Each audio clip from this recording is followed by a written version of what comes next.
여기 한 현대인이 있다고 생각을 해보세요. 아침에 일어나기가 너무 힘들어요. 네. 눈 뜨자마자 커피를 한 잔 딱 마셔요. 그래야 잠이 깨니까.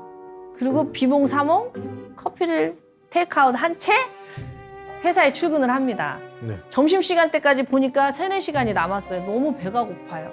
어떻게 해요? 초콜릿을 하나 먹습니다. 초콜릿 먹는데. 점심시간이 됐어요. 너무 배가 고파요. 네. 이렇게 봤더니 매운 닭갈비가 눈에 보여요. 매운 닭갈비를 먹고 땀을 뻘뻘 흘리면서 스트레스를 확 풀립니다. 오. 그리고 이제 다시 회사로 들어와서 열심히 일을 합니다. 한 4시쯤 되니까 너무 졸리고 힘들어요. 어때요? 또 커피를 한 잔 딱 마십니다. 그런데 그날 회식이 있대요. 삼겹살에 소주를 먹게 됩니다. 자, 이 사람의 일상에서 체액을 확보할 수 있는 영양성분이 있었나요? 없었어요. 없네. 커피로 물 빼, 술로 물 빼, 매운 거 닭갈비로 먹고, 물 빼, 네. 계속 물만 빠졌어요. 네. 자, 체액이 확보가 되지 않은 상태에서 어때요? 잠이 잘 올까요? 잠도 안 와. 잠도 안 올 안 것 와요. 같아요. 카페인으로 각성이 됐지 네. 체액이 확보가 체액이 부족해지면 잠이 잘 안 와요. 네. 왜냐하면 잠을 잔다는 것 자체가 굉장히 에너지가 많이 필요한 일이에요. 네. 여러분들 그거 경험해 그렇구나. 보시지 않았어요? 피곤해 죽겠는데 잠이 안 와. 맞아요. 맞아요. 제가 어젯밤에 그랬습니다. 예, 전 수시로 그래요. 피곤해 죽겠는데 잠이 안 온 건 100% 체액 부족이에요. 그러니까 더 피곤한데 잠이 안 와. 네, 왜 울고 그러냐면 싶어. 잠을 자려면 멜라토닌이라는 호르몬이 나와줘야 되는데요. 낮에 세로토닌이라는 호르몬이 나와줘야 밤에 멜라토닌이라는 호르몬으로 이렇게 변하는데 세로토닌이라는 호르몬에서 멜라토닌이라는 호르몬으로 바꾸는 게 몸의 입장에서 보면 굉장히 힘든 일입니다. 에너지가 있어야 돼. 바톤 터치를 하는 게 힘들다. 공정이. 예. 여러분들 배추 있다고 김치 다 담나요? 아니요. 배추가 있어도 김치를 못 담는 사람이 대한민국의 반절이에요. 네. 제가 그렇습니다. 네. 무척 어렵습니다.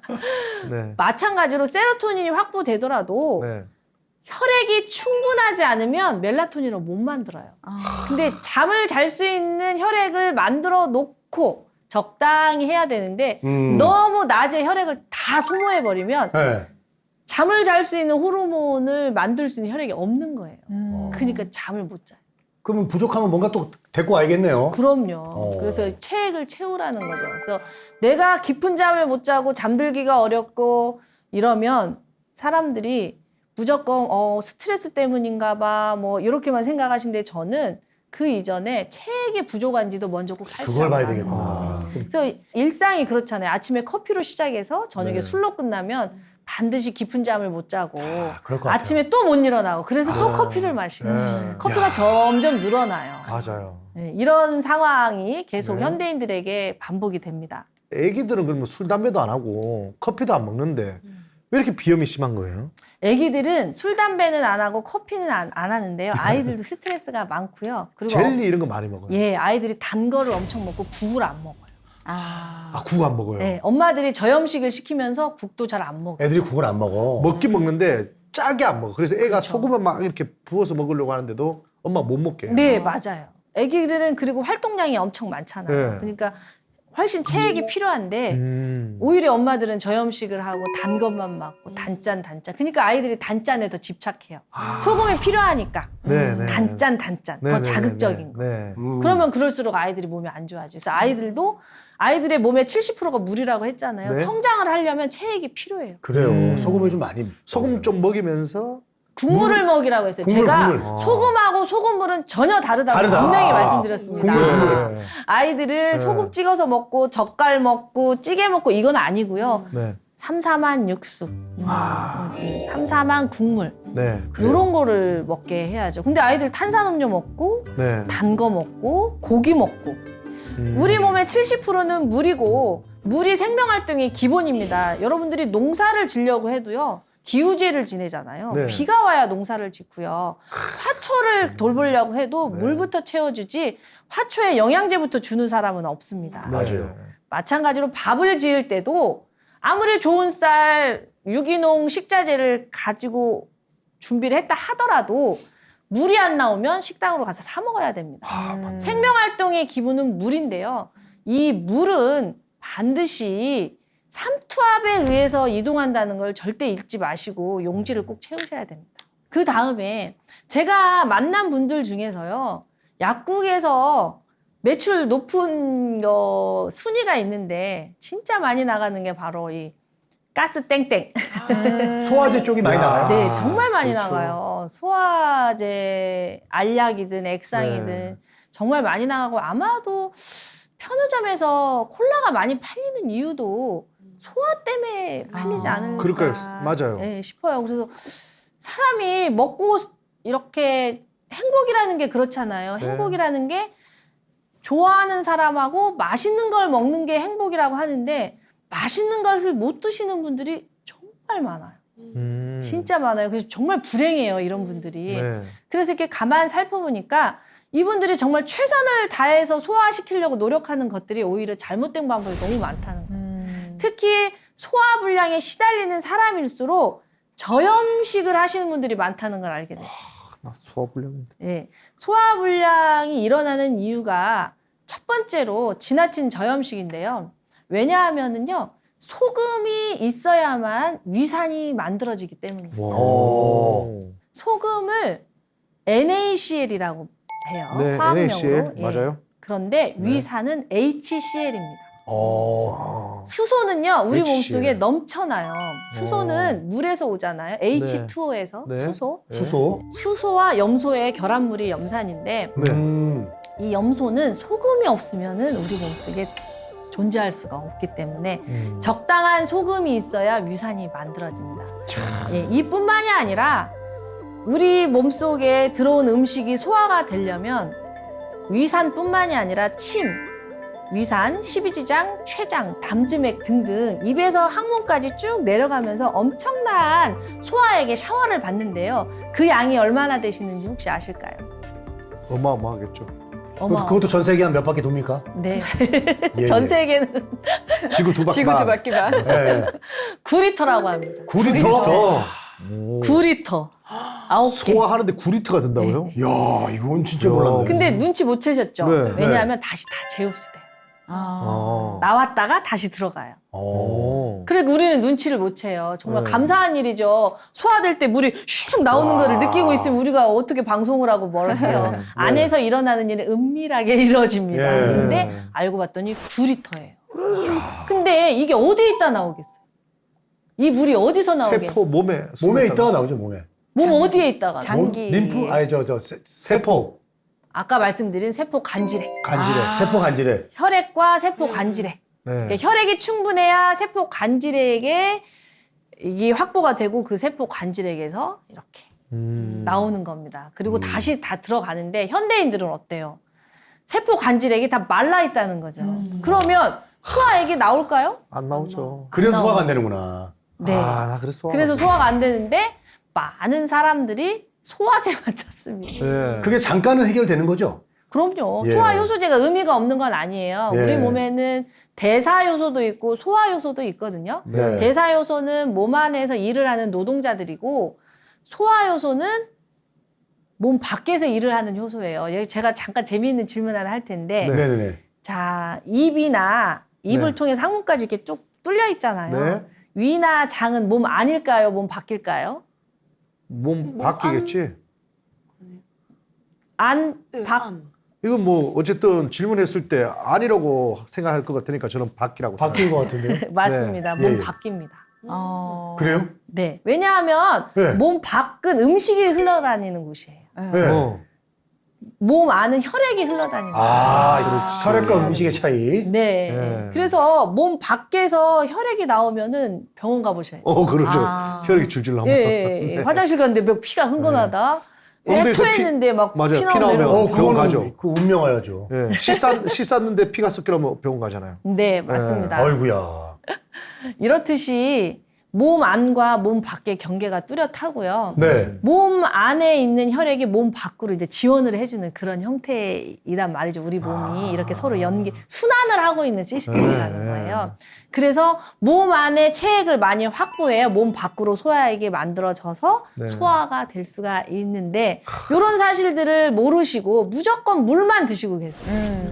소화시킨다고 막 물만 예, 예. 벌컥벌컥 마셔요. 제가 만난 사람들 중에 제일 안 좋으신 분들이 물을 하루에 2리터씩 먹어요. 네. 저염식을 해요. 네. 그리고 채식 위주로 하세요. 아이고. 그러면 대부분 소화가 잘 안 되시더라고요. 그리고 힘이 없을 것 같아요. 네. 네. 그래서 저는 그분들에게 소화제 이전에 소금을 적당히 드시는 걸 권유하고 국물을 드시라고 하고 단백질을. 왜냐하면 소화가 안 될 때 많은 분들이 죽을 끓여 드세요. 네. 죽을 끓여 드시는데 맞아요. 누룽지 같은 것만 끓여서 거기에 영양가가 거의 없잖아요. 네, 그렇죠. 단백질이 있어야 네. 만들어지기 때문에 죽을 끓이시더라도 문어나 낙지 같은 넣어서. 단백질이 들어가야 음. 효소도 잘 만들어지고 세포 간질액도 확보를 해서 네. 다시 소화액이 나오니까 네. 가급적이면 그런 해물죽을 드시라고 그렇게 말씀을 드리죠.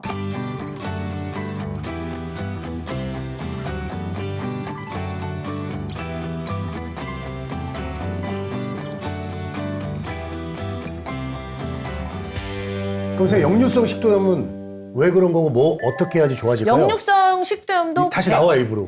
100% 체액 부족입니다. 그것도. 네. 이제 그걸로 다 해결되는 건 아니고 저는 기본에 충실해야 네. 건물의 기소가 튼튼해야 63층까지 올릴 수 있듯이 체액을 확보해야 모든 질병을 벗어나기 쉽다는 거지. 뭐 체액만 확보하면 모든 질병이 낫냐 이건 아닌데요. 만병통치는 아니다. 네, 맞습니다. 근데 역류성 식도염은 역류한다는 건데요. 네. 무엇을 역류할까요? 음식물. 그 소화하는 효소들이. 예, 우리가 역이라고 했을 때 힘이 역류된다는 거잖아요. 네, 역류. 네. 거꾸로 간다? 네. 중력을 거꾸로 간다는 거예요. 네. 그러니까 소화시키는 힘이 약해서 소화를 못 시켜서 다시 올라오는 건가요? 그렇죠. 근데 그거를 조금 더 구체적으로 얘기를 해드리면 예. 우리 몸은요 중력의 지배를 받아요. 네. 그래서 중력보다 큰 힘이 있어야 활동하기가 쉬워요. 근데 중력보다 힘을 다 써버리잖아요. 그러면 눕고만 싶어요. 중력을 못 이겨요. 그리고 원래 설계가 되기를 중력에 의해서 입에 들어온 물질은 밑으로 내려가게 돼 있거든요. 네. 근데 우리가 거꾸로 매달려서도 먹잖아요. 네? 그렇게 뭐 먹긴 식사를 먹었어요. 아니 거꾸로 매달려서도 지금 삼킬수 역류성 있지. 식도요? 삼킬수 있지. 예, 넘어간다고 하더라고요. 네, 네. 그렇죠. 그러니까 그러니까 삼킬 수 있지. 그렇게 우리는 설계가 돼 있다고. 원래 그렇게 내려가야 정상인데 왜 거꾸로 가냐 이거죠. 거꾸로 가냐 그만큼의 그 중력을 거꾸로 거스를 정도의 힘, 스트레스가 있다는 거예요. 압력이 스트레스였구나. 있다는 거예요. 열이 있다는 거죠. 열. 그 정도로 체액이 부족한데 스트레스를 많이 받으면 네. 거꾸로 몸이 올라가 버려서 역류한다? 예, 역류해서 갱년기에 역류성 식도염 환자들이 굉장히 많습니다. 네. 화병으로. 열이 올라서. 아, 네. 자, 그다음에 또 약국에 제일 많이 판매되는 제품이 뭘까요? 두통약? 진통제. 아, 진통제. 맞아. 아, 저 진통제. 진통제 정말 많이 판매되고 있습니다. 왜 이렇게 인간들은 통증에 시달릴까요? 그 중에서도 온몸이 다 이제 쑤셔. 가장 견디기 힘들어하는 통증이 바로 두통인데요. 아, 두통 진짜. 두통은요, 헤덱. 아프긴 해.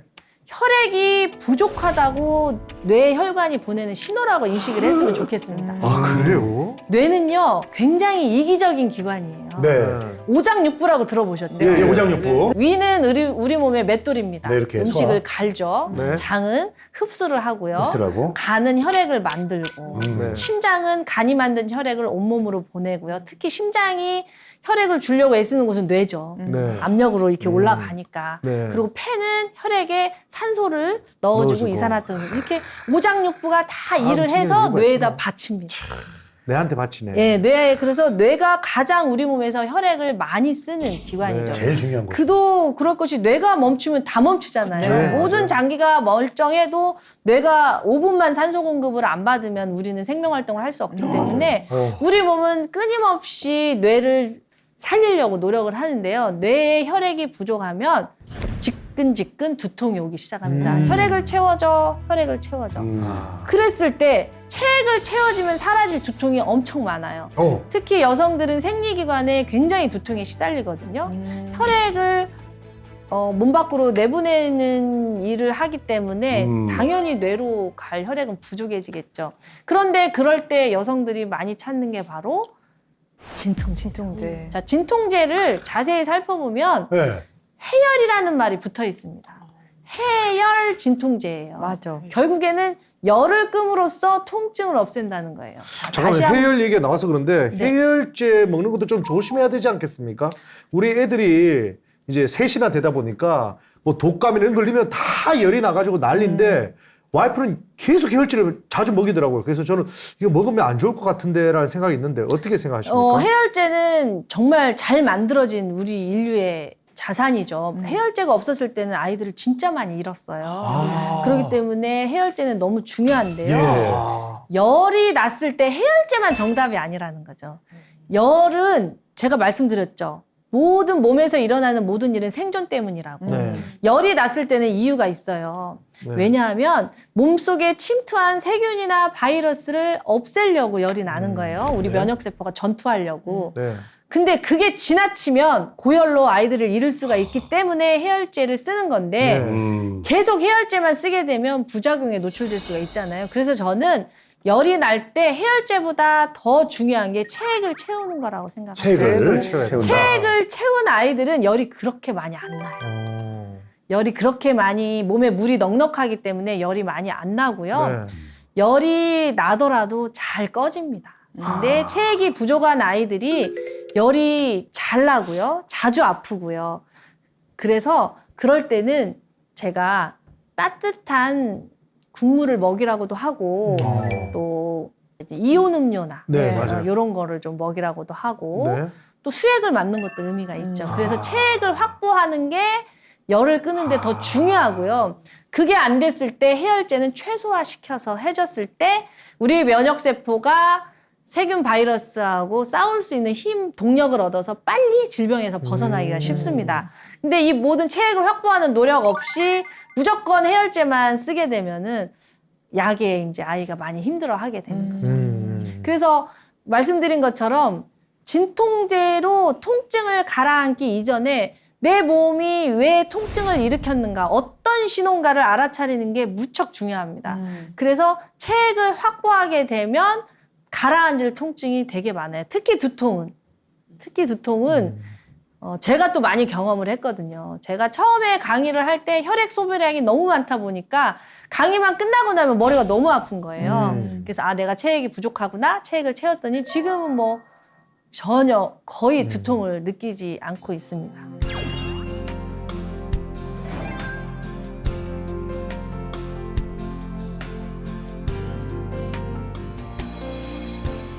자, 제가 준비한 강의는 거의 다 끝이 났거든요. 네. 제가 약국에서 가장 많이 보는 환자분들, 제일 약국에 많이 오시는 환자분들이 소화제 사러 오시고, 진통제 사러 오시고, 그다음에 이 환절기에 기침약이나 알레르기성 비염, 이걸로 고생하시는 분들이 제일 많이 오는데 네. 그분들의 약을 어떻게 하면 줄여드릴 수 있을까? 어떻게 하면 습관화되어서 약의 늪에 빠지지 않게 도와드릴까 하고 면밀히 관찰하다가 알게 된 통찰이거든요. 네. 그렇지만 이게 모든 질병을 다 낫게 한다거나 모든 것의 우선은 아닙니다. 제 관점이니까 여러분들이 제 얘기를 들으시고 이것만 아셨으면 좋겠습니다. 몸에서 일어나는 일은 다 이유가 있고요. 그 이유는 바로 나를 살리려고 하는 것이다. 이게 굉장히 중요한 게 감사와 사랑의 마음으로 몸을 바라볼 때 훨씬 치유가 잘 되기 때문입니다. 예, 몸을 원망하지 마시고 짜증내지 마시고 잘 살펴보고 몸하고 화해하셔서 건강하게 삶의 질을 높이셨으면 좋겠습니다.